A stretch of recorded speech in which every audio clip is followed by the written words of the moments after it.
Bueno, buenas noches, hermanos. Bienvenidos nuevamente al estudio que estamos llevando de las epístolas pastorales. Ya estamos eh, pues avanzando bastante. Hoy esperamos terminar el capítulo 2, aunque es un poquito largo.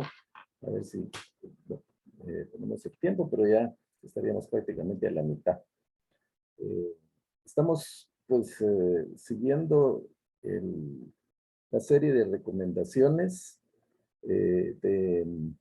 más que recomendaciones, son ordenanzas, podríamos decir, de Pablo a Timoteo en cuanto al manejo de la iglesia. Tanto primera como segunda Timoteo, pues son una serie de exhortaciones, de regulaciones, eh, para que este joven pastor pues pueda realizar su trabajo adecuadamente. Y Ujú. pues como consecuencia y por la inspiración divina, pues son eh, exhortaciones para nosotros el día de hoy Amén. de cómo pues, poder ser aprobados delante de Dios. El tema de hoy es un obrero aprobado. Vamos a estar hablando de eso, de la aprobación del Señor.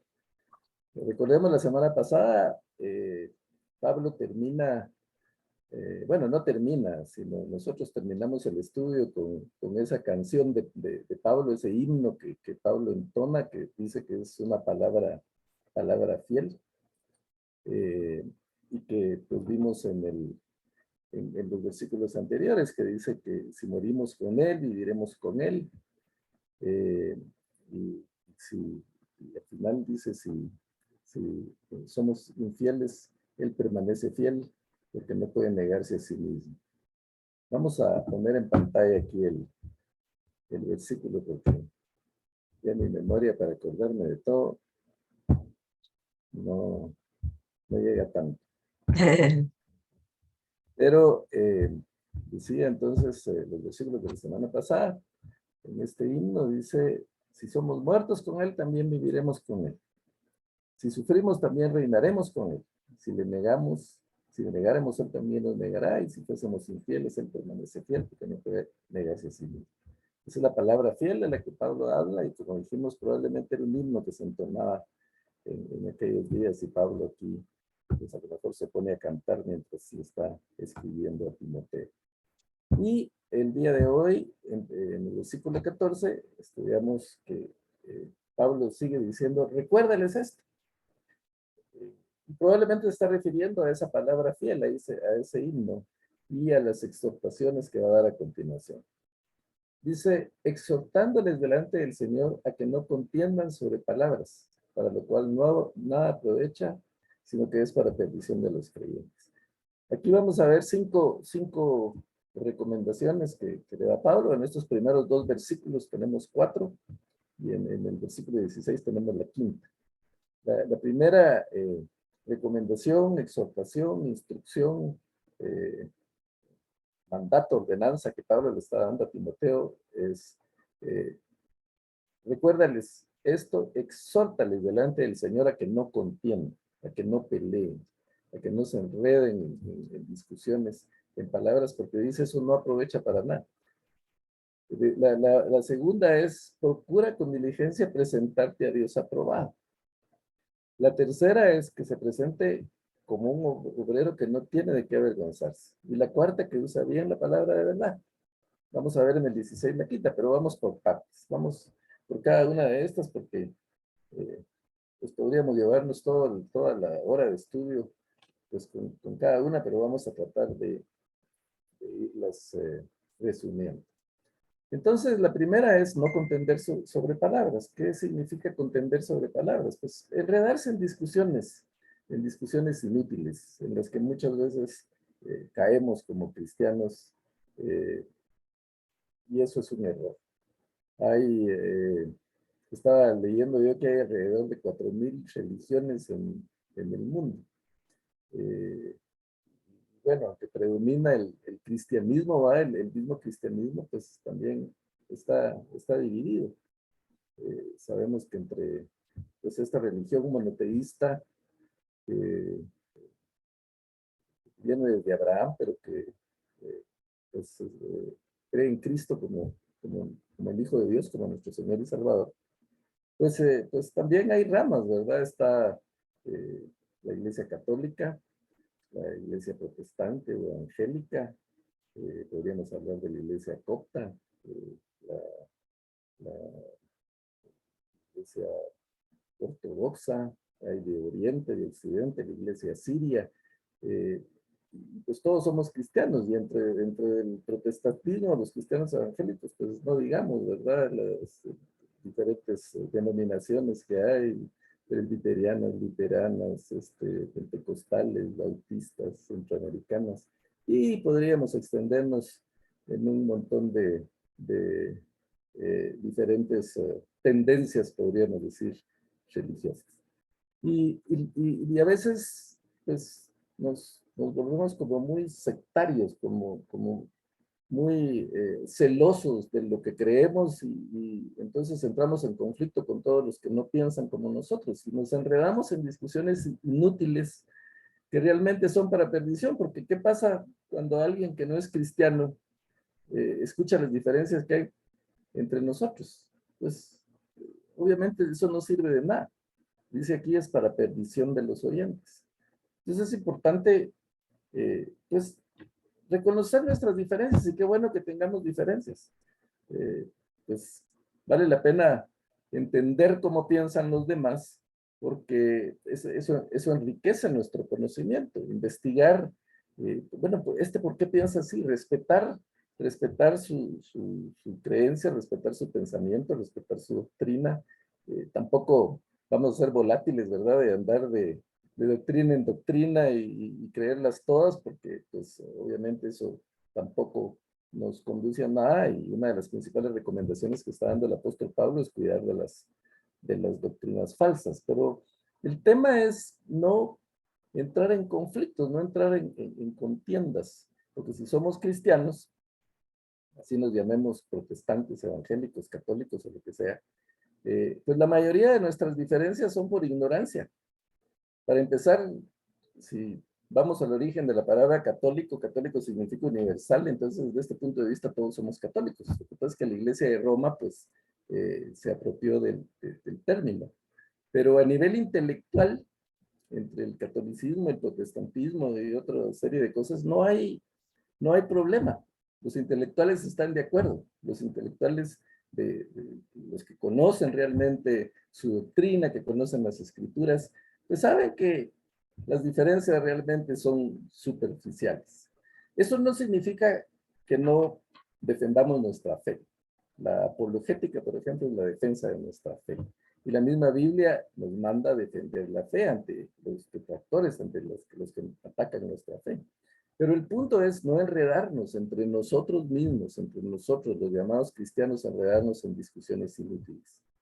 Eh, en la antigüedad, pues en la época de Pablo, había pues una serie de tendencias, se discutía pues acerca de cuántos ángeles habían en el cielo, eh, y eso pues yo personalmente escuché una discusión pública entre dos cristianos haciendo una fila ahí para sacar la visa y empezaron a discutir sobre los ángeles también, a pelear, no, que los ángeles aquí, que los ángeles allá, y todos oyéndolos pues no había ninguna necesidad de ese tipo de situaciones.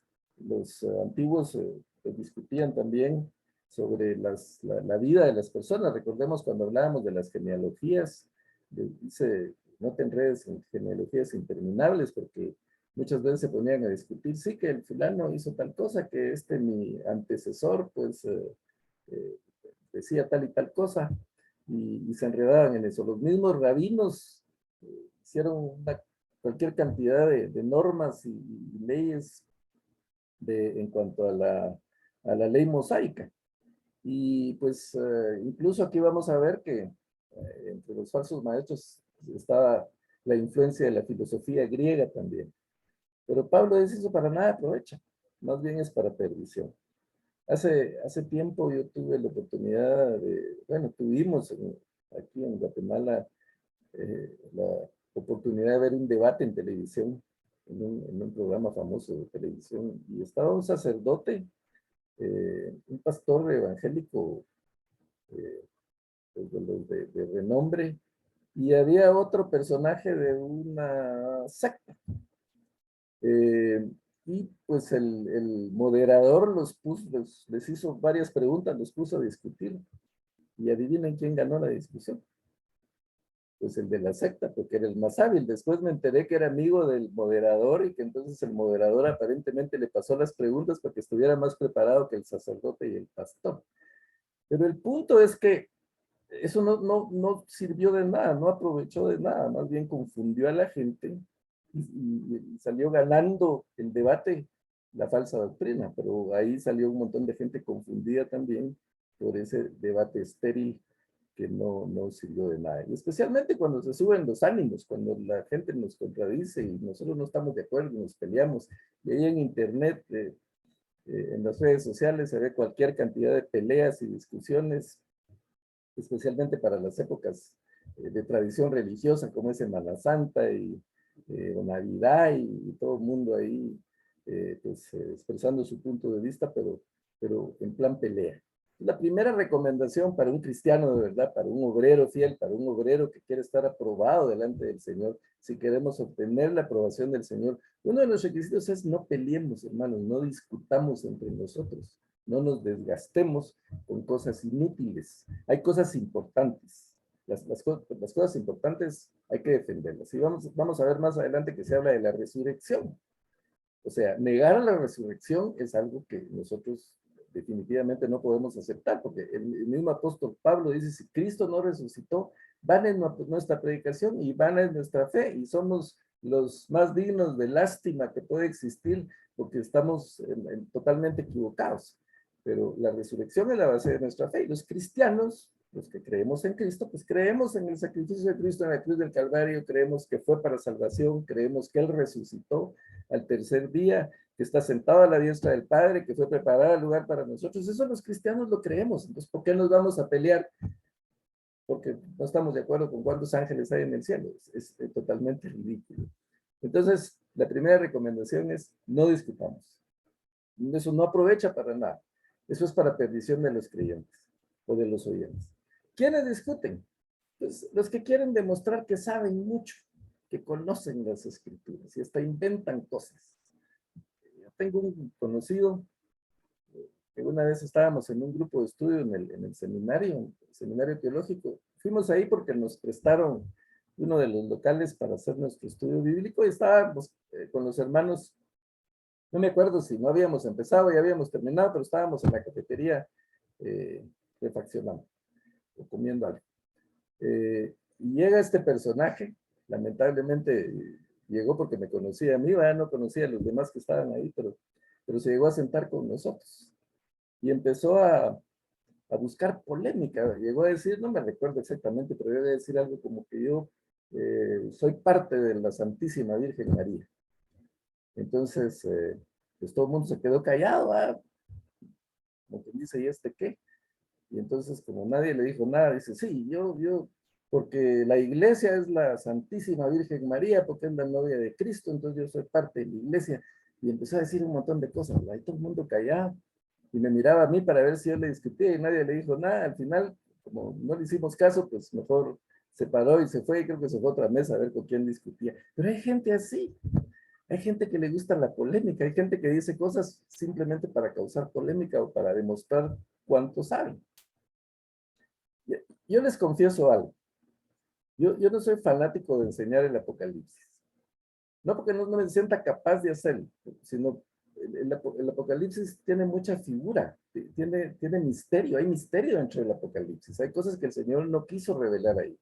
Y hay mucha alegoría, hay muchas figuras que significan cosas. Entonces, pues, para empezar, tendría que prepararme mucho más de lo que me preparo para dar las diferentes creencias o interpretaciones que hay del Apocalipsis. En segundo lugar, pues es como demostrar que pues, soy un erudito, ¿va? Porque conozco eh, la, los eventos del futuro. Se me olvidó el nombre, pero no, no sabemos el futuro. El Señor dijo, ni los mismos ángeles saben cuándo será la venida del Hijo de Dios. Y hay unas versiones que dicen, ni el Hijo de Dios, ni Jesucristo mismo dice, sabe cuándo va a ser eso, porque quien lo va a decidir es el Padre. Entonces, si no sabemos los efectos, el porvenir, no sabemos el futuro, ¿para qué nos vamos a meter a enredar, a discutir en eso? Lo importante del Apocalipsis, la buena noticia del Apocalipsis es que nosotros vamos a estar en las bodas del Cordero. Que los que creemos en Jesús vamos a ser rescatados por Él, vamos a ser raptados por Él y vamos a estar en un acontecimiento que ojo no vio ni oído oyó, porque esas son las cosas que Cristo tiene preparados para nosotros y va a ser una fiesta inolvidable. No va a haber concierto humano ni espectáculo artístico que pueda superar ni el medio tiempo del Super Bowl, ni nada de eso que va a superar el evento en que nosotros vamos a estar, porque simplemente va a ser, imagínense ustedes, la unión de Cristo con su iglesia. Eso es lo que nosotros debemos entender del Apocalipsis. Si entendemos eso del Apocalipsis, ya lo demás pues, no tiene importancia, que si la gran ramera está lo cual iglesia, o que si los dos testigos son fulanos, eso no, realmente no tiene relevancia. No digo que sea malo estudiarlo, si podemos documentarnos y poder pues ver las diferentes interpretaciones que hay, está bien, pero enredarnos en discusiones. Yo he visto hermanos de iglesias a las que yo he asistido, entre ellos mismos están enredando, peleando, porque yo entiendo esto en el Apocalipsis, no, yo entiendo esto otro. Hermanos, eso no tiene ninguna utilidad. Saquemos lo bueno de lo que dice la palabra del Señor. Alguien dijo por ahí, a mí no me preocupa lo que no entiendo de la Biblia, me preocupa lo que sí entiendo, porque si lo entiendo y no lo practico y no lo pongo en práctica, ahí sí tengo problemas. Entonces, que nos preocupe lo que está claro en la Biblia, porque hay cosas que están claras en la Biblia. Hay cosas que la única interpretación que tienen es lo que la Biblia dice. Cuando la Biblia dice no robar, eso es no robar, eso está claro. Eso no hay para dónde. Ah, no, hermanos, que fíjense que yo pues trabajo en una institución ahí del gobierno en donde todos roban y entonces si yo no robo me van a quitar el trabajo, entonces ahí no aplica la Biblia. Claro que aplica. Habría que buscar otro trabajo para no caer en eso. Y no estoy generalizando, no estoy diciendo que eso se da en todas las esferas del gobierno, pero sabemos que hay lugares en los que sí. Entonces la Biblia es clara. No robar es no robar. No calumniar es no calumniar. Y podríamos seguir así con las cosas que la Biblia sí deja muy claro. Yo me atrevería a decir que la gran mayoría de lo que dice la Biblia está claro. Hay cosas que encierran misterio, hay cosas que no están todavía reveladas, pero eso es lo menos. Y entonces no debemos enredarnos en eso. Entonces le dice, procura con diligencia. Y esta es la segunda recomendación. Procura con diligencia presentarse a Dios aprobado. ¿Y qué es aprobado? Bueno, todos hemos pasado por exámenes en la escuela, en la universidad, para conseguir un trabajo, pues necesitamos pasar exámenes y necesitamos aprobarlos. Y Pablo le está diciendo a un pastor, preséntate aprobado. Entonces, es un pastor con experiencia, pues, como ya hemos mencionado, tenía más de 15 años de andar con Pablo, trabajando hombro con hombro con él, estaba a cargo de la iglesia de Éfeso, ya no estaba tan jovencito, y entonces le dice, procura presentarte aprobado. O sea, ¿qué significa eso? Que Timoteo no había pasado el examen. No, simplemente lo que significa es que constantemente nosotros debemos de estar diligentemente o procurar diligentemente ser aprobados por el Señor. Lo que nos interesa a nosotros es que el Señor nos apruebe. No nos interesa quedar bien con nadie. Servimos al Señor, no servimos a nadie. Entonces, cuando incluso en nuestro trabajo secular dice que debemos trabajar como para el Señor. Cuando realizamos un ministerio, no lo hacemos para que los del grupo o del ministerio estén contentos. Ya ven ustedes aquí, pues Hay muchos hermanos, gracias a Dios, que son fieles a la enseñanza, pero hay otros que se cansan y se van y tal vez ya no les gusta.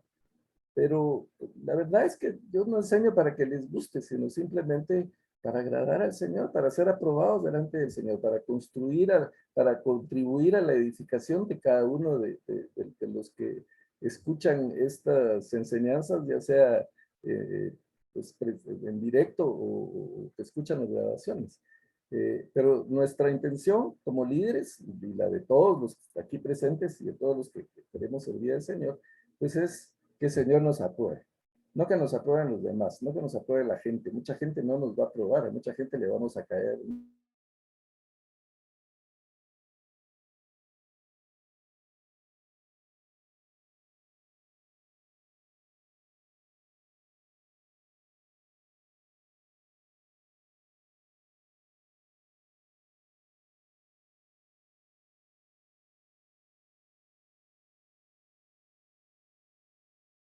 Se fue el audio. Sí, creo que algo le falló. Sí. Sí, Nuri, ahorita voy a ver qué pasó, oye. Ah, va. Hola. Ahorita le vengo a decir, algo le pasó aquí a Walter. Sí, sí. Se te fue el audio. Se te fue el audio. No, se me fue, pero bueno, todavía no se me puede regresar. Ahí está, creo yo. Algo pasó que se le fue un poco el sonido, no sé. Su computadora, como es modelo reciente, reciente de hace 40 años, ahí está batallando con ella.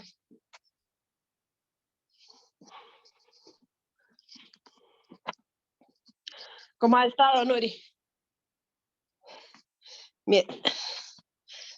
Mientras él arregla ahí el asunto, platiquemos. Pues con mucho frío aquí les estaba contando a la hermanita Carol que aquí hay un frío, pero Debe.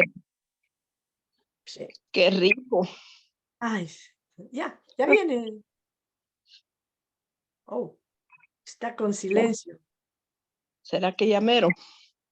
No, no ha puesto el audio. Ya. Perdón, hermanos, perdón. Otra técnica aquí por ignorancia de tecnología, pero como ustedes son misericordiosos y quieren presentarse desaprobados delante del Señor, pues me van a disculpar el pequeño lapsus aquí.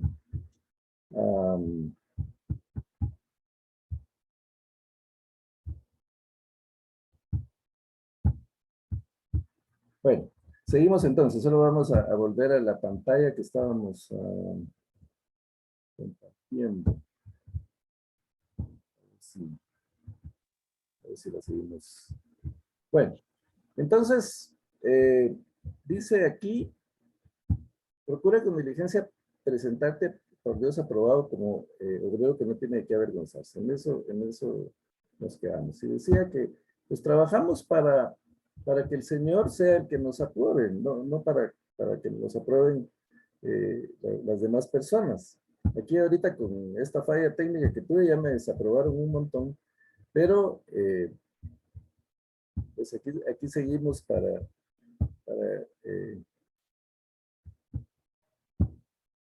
agradar al Señor. Y ese debe ser el objetivo de cada uno de nosotros. Entonces, dos cosas. Primero, la diligencia. Tenemos que ser diligentes en cuanto al trabajo que realizamos. ¿Y qué significa ser diligentes? Pues hacerlo con compromiso, hacerlo con dedicación, hacerlo con amor. Dice que no tiene que avergonzarse, que usa bien la palabra de verdad. Y en el idioma original, lo que esto quería decir es que trazar un camino correcto, como cuando se va abriendo paso, se va abriendo camino en una selva o en un lugar donde no hay, pues se tiene que ir trazando un camino correcto, como cuando se hace un corte. Recordemos que Pablo construía carpas o tiendas de campaña. Entonces, Pablo tendría que tener mucho cuidado cuando hacía los cortes, porque si le fallaba el corte, pues ya no encajaba y ya no podía armar la tienda bien. O un sastre cuando está haciendo un traje, pues sus cortes tienen que ser muy precisos para que eso encaje. Entonces, eso es usar bien la palabra de verdad, o sea, usarla rectamente, no desviarse en cuanto a la interpretación de la palabra del Señor, sino transmitir lo que la palabra del Señor dice, no alterarla. No, nosotros, los que nos metemos a moderadores o a tratar de enseñar la Biblia, pues tenemos que tener mucho cuidado de no meter nuestro propio criterio, ¿verdad? De no meter nuestra opinión, sino mantenernos en lo que el Señor dice, en lo que pues el escritor trató de transmitir inspirado por el Señor. Entonces, eso es usar bien la palabra de verdad, y eso es lo que muchos no hacen. Muchos desvían la palabra del Señor, y decíamos, por eso hay tanta secta, hay tanta denominación, hay tanta religión, porque muchos sacan un pasaje o una porción de la Biblia, la adecúan a su conveniencia, a sus intereses, y pues ya formaron una nueva doctrina, una nueva iglesia, una nueva congregación. Y eso no es lo que el Señor quiere. El Señor lo que quiere es que usemos bien la palabra de verdad, y eso es lo que Pablo le está recomendando a Timoteo. ¿Y qué es la verdad? Pues Cristo Jesús dijo, conoceréis la verdad, y la verdad los va a hacer libres. Y dijo, yo soy el camino, la verdad y la vida. Nadie viene al Padre sino por mí. Justifícales en tu verdad, tu palabra es la verdad, dijo el Señor. Entonces, la palabra del Señor es la verdad. Y es lo que nos hace libres, es lo que nos da libertad. Cuando el Señor hizo su primera intervención en una sinagoga, cuando inició su ministerio, dice que le dieron la oportunidad de leer las escrituras, que era lo que se usaba en las sinagogas. Alguien se paraba, leía las escrituras y daba una pequeña reflexión de lo que había leído. Y Jesús se para, abre el libro de Isaías, y entonces dice, el Espíritu del Señor está sobre mí por cuanto me ha ungido para dar las buenas noticias, las buenas nuevas a los pobres, para proclamar o anunciar libertad a los cautivos, para dar vista a los ciegos y libertad a los oprimidos. Dedicar el año agradable al Señor. Ese es el mensaje que da. Y la reflexión que da dice, esto se ha cumplido, se está cumpliendo hoy entre nosotros, porque es el ministerio de Jesucristo. Lo odiaron por eso y se le dejaron venir todos los maestros de la ley, los rabinos, porque estaba diciendo una herejía. ¿Cómo así, verdad? Que él era el ungido. Pero la verdad nos da libertad, nos hace libres. La palabra del Señor es lo que nos da la verdadera libertad, la que nos libera de las ataduras. Jesucristo dijo, vine a proclamar, a anunciar libertad a los cautivos. Y entonces podríamos decir, bueno, pero Juan el Bautista estuvo preso. Juan el Bautista era hasta pariente de Jesús, era primo. Pero Jesús no lo liberó, murió en la cárcel. Pablo murió en la cárcel. Entonces, ¿cómo así que libertad a los cautivos? Pero Jesucristo está hablando de la libertad de la esclavitud del pecado, que es la peor que puede haber. Pablo estaba encadenado en una cárcel físicamente, pero él era libre, porque el Señor lo había liberado de las ataduras del pecado, de las ataduras de Satanás, de esas ataduras que no vemos, pero que están ahí, que nos mantienen esclavizados a los vicios o a los malos hábitos o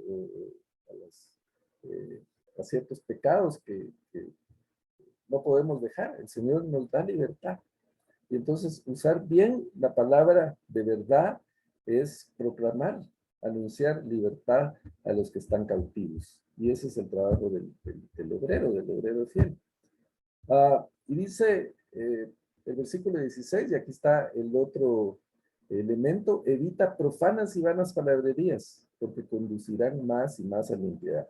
Aquí Pablo sigue hablando de evitar las profanas palabrerías. Entonces, un obrero aprobado, un obrero que pasa la prueba, es alguien que transmite bien el evangelio, que evita las discusiones inútiles, que evita la vana la palabrería, Y debemos mantenernos permanentemente buscando la aprobación del Señor. El mismo Jesucristo tuvo que ser aprobado. ¿Y cómo fue aprobado? Venciendo la tentación. Cuando estudiamos el libro de Hebreos, dijimos que el Señor fue tentado en todo, pero sin pecado.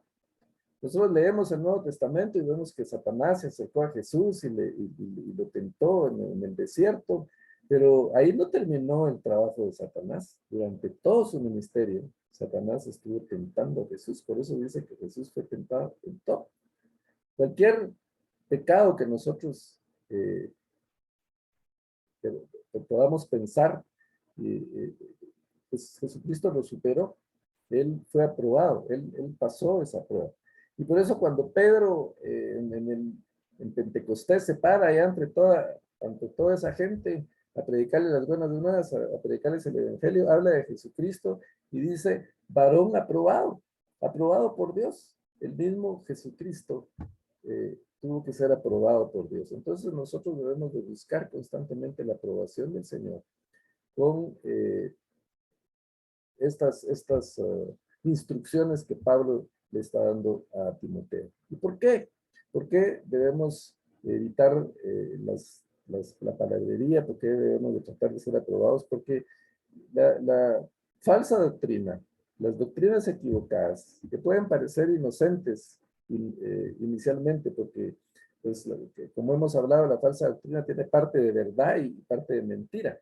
El mismo Satanás usó las escrituras para tentar a Jesucristo. Satanás le dijo, dice la palabra del Señor, que a sus ángeles vendrá para que tu pie no tropiece en piedra, entonces los ángeles te van a librar si tú te tiras de este edificio. Entonces, parte de la falsa doctrina, pues, se basa muchas veces en las escrituras, pero torciendo lo que el Señor quiere decir. Por eso Jesucristo le dijo, desde la palabra del Señor también dice, no tentarás al Señor tu Dios. Entonces, debemos conocer la palabra del Señor, debemos utilizarla en forma recta, en forma correcta, porque de lo contrario va a ser como una gangrena. Sabemos lo que es la gangrena. Si a alguien le cae gangrena en un dedo, por ejemplo, que sea el dedo meñique, pues la solución es quitarle el dedo, porque si no eso se va regando hasta que carcome todo el cuerpo y lleva a la muerte. Eso pasa con la falsa doctrina, empieza a carcomer a la iglesia, empieza a carcomer a las personas y pues redunda en muerte y en muerte espiritual. Y habla de dos personajes, Himeneo y Fileto. Dice que se desviaron de la verdad, o sea, torcieron las escrituras a su conveniencia. Pero decían, por ejemplo, que la resurrección ya se efectuó y transformaba en la fe de algunos. ¿Qué significa esto? Bueno, esta era una tendencia de los griegos, que los griegos decían que el cuerpo era malo, que el cuerpo era pecaminoso, entonces el cuerpo no podía resucitar porque era malo. Ya Pablo anteriormente aclaró que el cuerpo no es malo, el cuerpo puede usarse para el mal.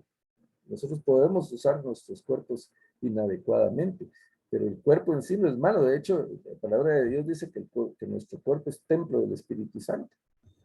Entonces, el cuerpo fue creado por Dios y fue bien hecho, porque así dice el Génesis, cuando el Señor creó al hombre, dice, vio que lo que había hecho era bueno en gran medida, era muy bueno. El Señor nos hizo muy bien, pero pues, como Él nos hace libres, nos da la libertad de poder administrar nuestro cuerpo, y lo podemos administrar bien o lo podemos administrar mal, pero el cuerpo en sí es bueno. Entonces estos predicaban que la resurrección no era corporal, sino que era un tipo de resurrección espiritual, ¿verdad? Y que no había resurrección corporal. Entonces dice, estos están torciendo la verdad, porque justamente lo que predicamos es que nuestros cuerpos van a resucitar, glorificados en forma diferente como Cristo resucitó. Cristo resucitó y conservó su cuerpo porque lo reconocieron los discípulos y solo que era un cuerpo diferente.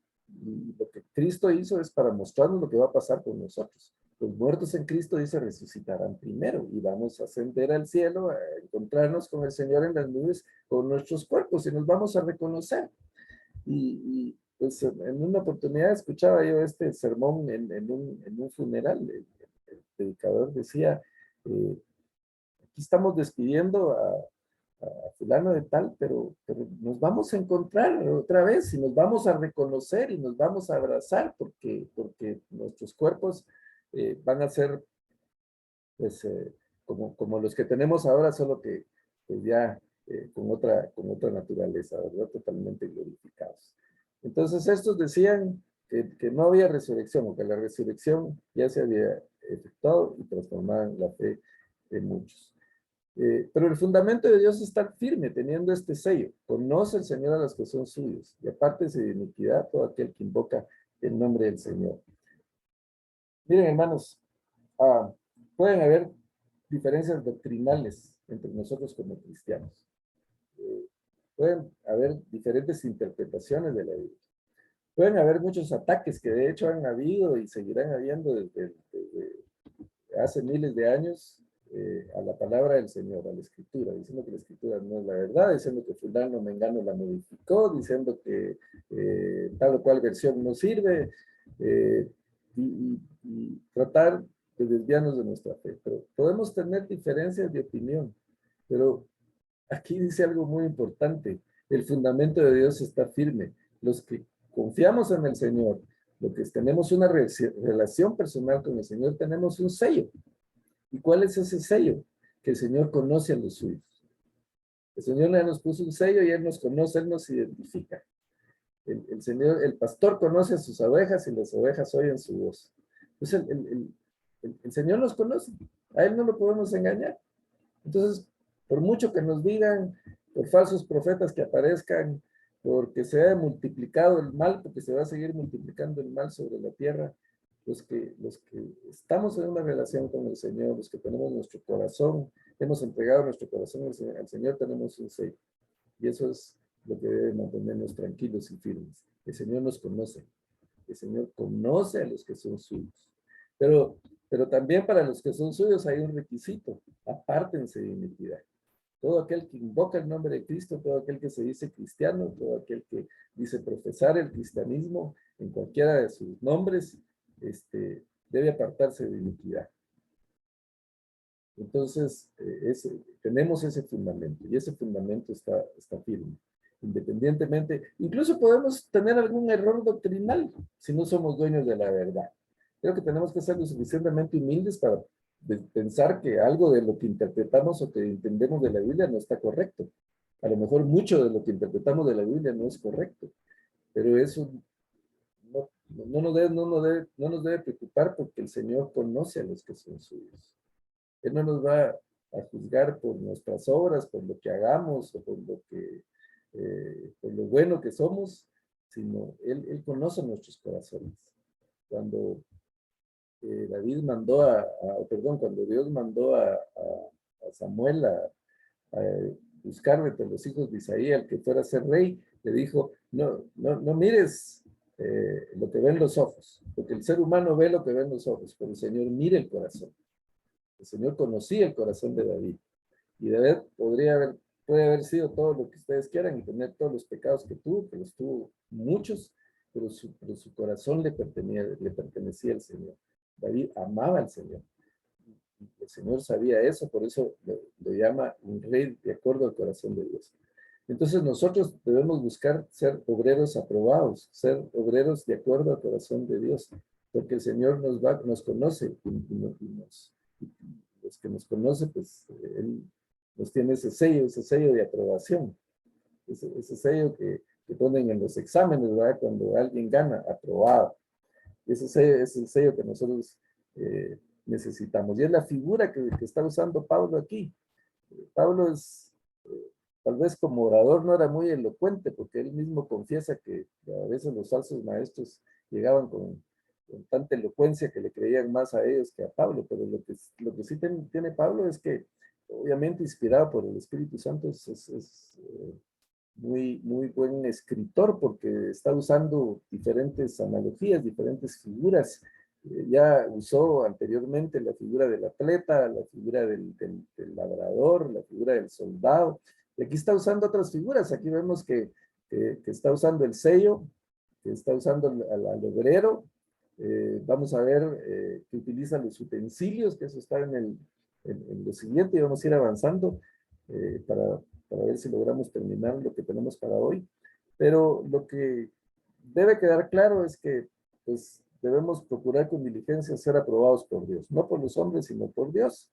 No avergonzarnos, que son las recomendaciones que está dando a Pablo, no enredarnos en vanas discusiones, en palabrerías, estar conscientes de que el Señor nos conoce, nos tiene sellados, Él conoce a sus ovejas, y entonces lo que queda de parte nuestra es apartarnos de la iniquidad para también no hacer tropezar a otros. Y aquí pues da otra analogía, otra figura, una casa grande, dice. En una casa grande no solo hay vasos de oro y de plata, sino también de madera y de barro, unos para usos especiales y otros para fines ordinarios. Cuando dicen algunos comentaristas que aquí cuando Pablo habla de una casa grande, pues se está refiriendo a la iglesia. La iglesia es una casa grande porque la formó Jesucristo, porque el que la formó es grande, porque el que la formó es poderoso. Y entonces Pablo está hablando de la casa tal vez de una familia así adinerada, en donde pues habían vajillas de oro y de plata para cuando habían invitados, para ocasiones especiales, pero también dice hay utensilios de madera y de barro. Y cuando habla de estos tipos de utensilios, pues probablemente se habla de aquellas cosas que tenemos en la casa, pues por ejemplo los botes para basura.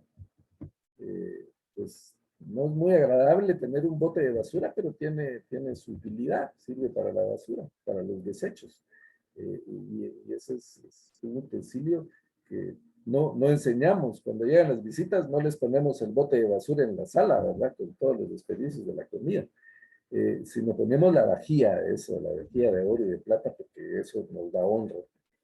Entonces, esa analogía es la que Pablo está usando. Y si nos remontamos a la época de Pablo, pues los utensilios que habían en la casa, que no eran como muy honrosos, eran pues para tirar los desperdicios, porque no van a creer que en aquella época habían desagües. Entonces ya se imaginan qué tipo de recipientes se utilizaban también para todas las porquerías de la casa. Entonces, aquí lo que Pablo dice es que en una casa grande o en una iglesia, por ejemplo, se pueden meter utensilios de estos, como los botes de basura, los botes de desperdicio, que eran básicamente la falsa doctrina, los falsos profetas. Entonces, eso había que mantener la casa limpia. Uno siempre quiere mantener la casa limpia. Yo aquí tengo problemas con mi esposa porque ella quiere mantener la casa impecable, ¿verdad? Y si en la casa hay una basurita o algo por ahí mal puesto, pues ella ya se enoja y pues todos salimos, ya se imaginan cómo. Entonces, pero quiere mantener la casa limpia. Entonces, todos queremos mantener nuestra casa limpia. Y a veces le digo yo, mira, ¿por qué limpiar tanto? ¿Por qué barrer tanto? ¿Por qué trapear? ¿Por qué ordenar tanto? Si no va a venir nadie nos va a visitar aquí. Imagínense, durante la pandemia pasamos un año aquí solitos, aislados, pero ella limpiaba igual porque le gusta mantener su casa limpia. Entonces, sí es la casa del Señor, la tenemos que mantener limpia. Y no solo la casa del Señor, sino nosotros mismos como templo del Espíritu Santo tenemos que mantenernos limpios. Tenemos que sacar toda la basura, toda la suciedad. Hace poco escuché el testimonio de una hermana ya grande, y daba su testimonio de conversión, pero lo hizo en una forma así, como contando una historia, ¿verdad? Y él dice, cuando yo, en su tono así pausado ya de una persona con bastantes años, ¿verdad? Ella decía, cuando el Señor entró a mi casa, yo lo llevé, lo llevé a la biblioteca. Y él vio la biblioteca y Jesús me dijo, ¿y estos libros aquí? ¿Por qué tienes estos libros tan feos?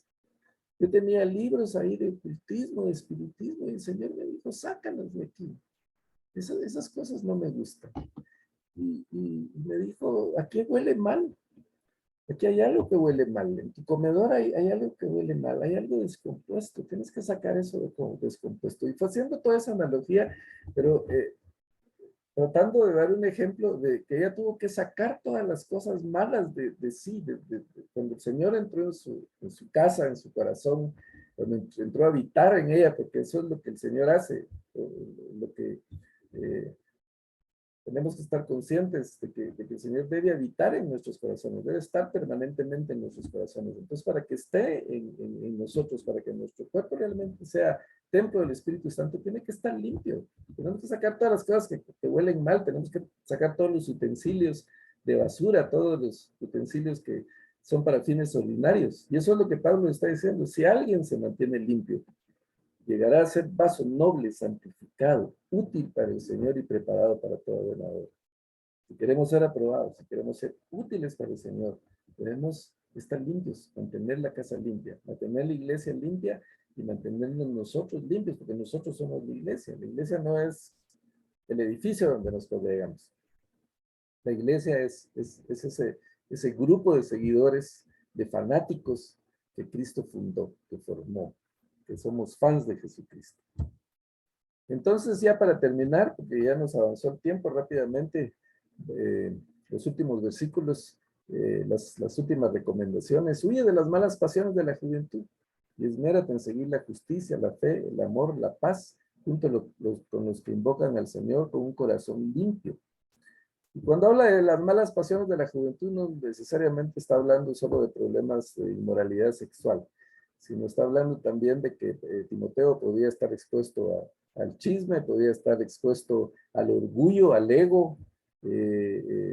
Muchos siervos del Señor, pues a veces podemos estar expuestos al ego, que nos digan, ala, pues, ese señor, ¿cómo predica de bien? O ¿cómo enseña de bien? O cómo, qué buen cristiano es. Y eso, pues a veces a muchos pastores, cuando la gente los adula, pues se llenan de orgullo. Hace poco me mandaron un meme que decía: yo no creo en la gente que me adula, porque mi abuela adulaba a sus gallinas, pero después les retorcía el pescuezo, decía.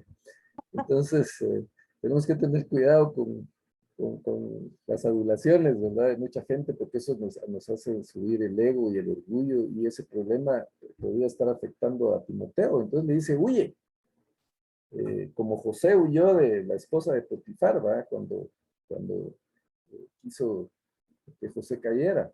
Debemos huir de las malas pasiones y esmerarnos en seguir la justicia, la fe, el amor, la paz, así como todos los que invocan el nombre del Señor deben hacerlo, ¿va? Con un corazón limpio. Otra vez le dice: no tengas nada que ver con discusiones necias y sin sentidos, pues ya sabe que terminan en pleitos. Y un siervo del Señor no debe andar peleando, más bien debe ser amable con todos, capaz de enseñar y no propenso a irritarse. Prácticamente, sin ser un coach o un instructor como los actuales, ¿verdad? Pablo le está hablando de inteligencia emocional. Tienes que manejar tus emociones, tienes que gestionarlas, dice. Un siervo del Señor no es peleonero, más bien debe ser amable con todos. Y una persona amable es una persona fácil de amar, de ahí viene la palabra. Y también es una persona que se deja amar, porque hay gente que no se deja amar y hay gente a la que cuesta amar, ¿verdad? Hay algunos que no nos caen para nada bien, ¿verdad? Pero tenemos que hacer el esfuerzo, porque el amor es una decisión, tenemos que decidir amarlos. Y entonces, ser amable es eso, amar a todos, capaz de enseñar, no propenso a evitarse. Ya Pablo le había dicho a Timoteo que tenía que buscar hombres fieles que fueran aptos para enseñar. A Pablo le interesa mucho que se enseñe la palabra, que se enseñe correctamente. Y entonces, pues, para eso son estos estudios. Y a mí me anima mucho la fidelidad de ustedes que están aquí. Pues a veces el enemigo pone cosas en la cabeza de uno y tentaciones, ¿verdad? Como que, ¿para qué te matas tanto? Pasas 2 días ahí preparando la clase para para transmitirles la palabra recta a los hermanos y 8 que se conectan, 5, tanto esfuerzo. Pero hermanos, como ya dije, el objetivo del cristiano debe ser agradar al Señor, ser aprobado delante del Señor, darle la gloria al Señor. Entonces yo sé que pues, ningún esfuerzo que se haga para la obra del Señor es en vano. De hecho, sí, lo dice la Escritura. Pero la recomendación es no ser peleoneros, no ser propensos a irritar. Y así, humildemente, debes corregir a los adversarios. No está hablando de no corregir, no está hablando de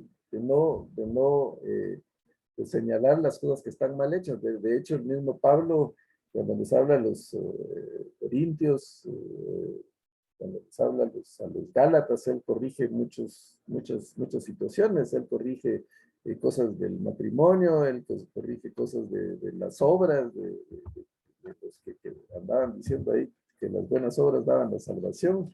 Él corrige problemas morales y pues una serie de situaciones que tiene que corregir. Entonces, no está hablando de no corregir, pero de corregir humildemente. No demostrando que yo soy el que más sé, no demostrando que yo soy el que tengo autoridad, no demostrando que yo soy el único que puedo interpretar las cosas correctamente o el dueño de la verdad, sino dice humildemente corregir a los adversarios. ¿Por qué? Porque lo que buscamos no es ganar las discusiones. Lo que buscamos no es demostrar cuánto sabemos. Lo que buscamos es que los demás procedan al arrepentimiento. Dice, con la esperanza de que Dios les concede el arrepentimiento para conocer la verdad. De modo que se despierten y escapen de la trampa en que el diablo los tiene cautivos, sumisos a su voluntad. La palabra de Dios es la verdad. Y la verdad da libertad. La verdad hace libres. Entonces, nuestra intención cuando corregimos a los que están en el error es de que sean libres de la esclavitud del pecado. Entonces, hermanos, para resumir, debemos ser unos instrumentos útiles a Dios y eso significa apartarnos del pecado, apartarnos de los falsos maestros, apartarnos de su enseñanza, no estar en contiendas, sino ser apacibles, tener una conducta amable, huir del pecado, de las cosas que nos pueden hacer caer y perseguir la verdad, la vida recta y la palabra correcta, la enseñanza correcta del Señor. Por cuestiones de tiempo lo dejamos ahí.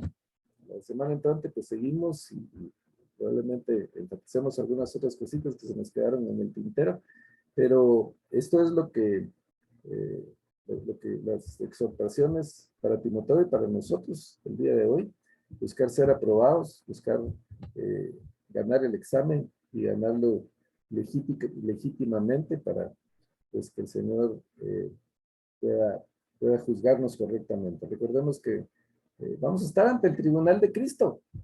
Un día el Señor nos va a llamar y nos va a decir, bueno, yo tuve hambre y me diste de comer, yo tuve sed y me diste de beber, fui forastero y tú me hospedaste, estuve desnudo y me vestiste, estuve enfermo y me ayudaste y estuve en la cárcel y me visitaste.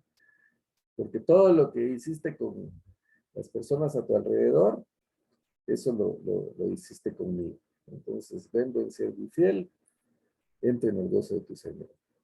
Y eso es la aprobación que buscamos. Porque van a haber otros que no van a ser aprobados. Aquí hablaba Pablo de Himeneo, que ya lo había mencionado anteriormente, y Fileto, que se habían desviado de la verdad. Tenemos otros ejemplos como aquel hechicero, Elimas, que se le puso a Pablo también ahí cuando estaba en Chipre, creo yo, con el gobernador, y el hechicero andaba oponiéndose a todo lo que Pablo decía, hasta que Pablo le dice, hijo de Satanás, vas a quedar ciego, ahí lo deja ciego. Siempre va a haber oposición, siempre va a haber gente que trate de oponerse, pero pues nosotros con el uso adecuado de la verdad y haciendo lo que tenemos que hacer, buscando la aprobación del Señor, pues vamos a ser aprobados. Yo oía un predicador decir, nosotros tenemos, para ser aprobados, vamos a tener que ganar algunas materias. una de las primeras materias que tenemos que ganar es derecho, porque derecho tiene que ver con la ley. Entonces nosotros tenemos que conocer la ley de Dios y cumplirla, cumplir con la ley. Ahí vamos a ganar el examen de derecho. También pues tenemos que ganar el examen de relaciones públicas. Pues, ¿cómo nos relacionamos con los demás? Porque ¿qué amistades tenemos? ¿Tenemos buenas amistades o andamos con los malhechores? Como dice el Salmo 1, bienaventurado el varón que no anduvo en consejo de malos ni decía de escarnecedores y asentados, sino que en la ley de Dios está su delicia. Ese es el examen de relaciones públicas que tenemos que pasar. Tenemos que pasar el examen de moral, obviamente, moral y urbanidad, cómo estamos con la moral, y tenemos que pasar el examen de teología, porque la teología es el conocimiento de Dios, y si no conocemos a Dios, si no conocemos su palabra, no vamos a ganar ese examen y no vamos a ser aprobados. Entonces, hermanos, podríamos seguir así, pero la intención es de que buscamos constantemente la aprobación. No se trata de que, bueno, yo ya soy cristiano, ya estoy aprobado por el Señor. No, esa es una batalla de todos los días, de huir de las tentaciones, de los pecados, de la esclavitud, y de buscar constantemente agradar al Señor y ser aprobado por Él. Así que, pues espero que eso nos quede claro. Aunque hayan cosas que no entendamos y pasajes oscuros, pero lo importante es que lo que entendemos, pues lo podamos poner en práctica. Muy bien, lo dejamos aquí entonces. Como siempre, doy espacio a preguntas o comentarios, aunque no muy hay, pero pues todavía podemos tomar unos minutitos si alguien se quedó con alguna duda o quiere aportar algo a la enseñanza de hoy. Sí, yo creo que realmente somos pocos los que nos reunimos, ¿verdad? Y da pena porque son unos estudios tan preciosos realmente y entonces ahora lo que a nosotros nos queda es, pues, explicar lo que estamos aprendiendo a otros, ¿verdad? Para que ellos también se gocen de la palabra del Señor, porque realmente estos estudios son muy preciosos y le agradecemos mucho su tiempo y verdad que se prepara, como usted dice, ¿verdad? Y realmente, pues quisiéramos que más estuvieran escuchando estos estudios tan preciosos, pero está en nuestro deber también hacerlo nosotros, repartir todo lo que enseñamos, lo que hemos aprendido a otros también, ¿verdad? Sí, eso es lo mejor Sí, que se puede hacer y la mayor satisfacción que me daría, pues, que esa es la intención de que la palabra de Dios eso se vaya mero. multiplicando. Pablo la transmitió a Timoteo, bueno, Jesús la transmitió a sus discípulos, se cuenta Pablo, Pablo la transmitió a Timoteo, Timoteo la transmitió a sus Sí, seguidores, a sí. los discípulos, a sus seguidores, Y a y así ha nosotros, sí. venido esto por más de 2000 años, y por eso la iglesia cristiana tiene el tamaño que tiene, ¿verdad? Sí, Es más grandes del mundo, gracias al Señor, y seguirá creciendo por el trabajo de cada uno de nosotros, de ese trabajo de multiplicación. Y lo interesante es que cuando uno transmite la ajá, palabra del Señor es cuando uno más aprende. eso, En la escuela dicen que hay que aprender haciendo, ¿verdad? Y sí, la tendencia moderna con los niños es que aprendan haciendo las cosas, ya no solo recibiendo teorías, sino haciéndolas. Entonces, si ustedes me ayudan con transmitir la palabra del Señor, pues obviamente no solo va a quedar más clara para ustedes, sino que vamos a cumplir el propósito de que la palabra del Señor se siga multiplicando. Así sí. que gracias, Nuri, gracias a los que están presentes. Y también hay mucha gente que mira las grabaciones. Sí, Eso me eso es lo que agrada pasa. porque a veces veo ahí que 74 vieron la grabación. A otras veces 11 o 12, ¿verdad? Pero bueno, ahí quedan y están disponibles para, pues no sé para cuánto tiempo los mantiene en YouTube, pero ahí estarán hasta que las borren. Muchas gracias, sí. Muy bien, vamos a ver la grabación entonces aquí y